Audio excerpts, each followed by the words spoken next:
Hello everyone, welcome back to my channel. तर रोज मी सकाळी टिफिन बनवतच असते, तर विचार केला की रेसिपीसुद्धा तुमच्यासोबत शेअर करावी. सगळ्यात आधी वालच्या शेंगा मी गरम पाण्यात मीठ टाकून शिजवून घेतलेल्या आहेत.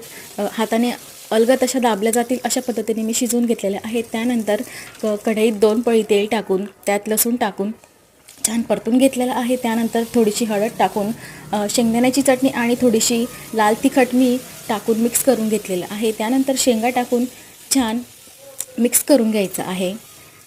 तुम्ही बघू शकता अशा पद्धतीने.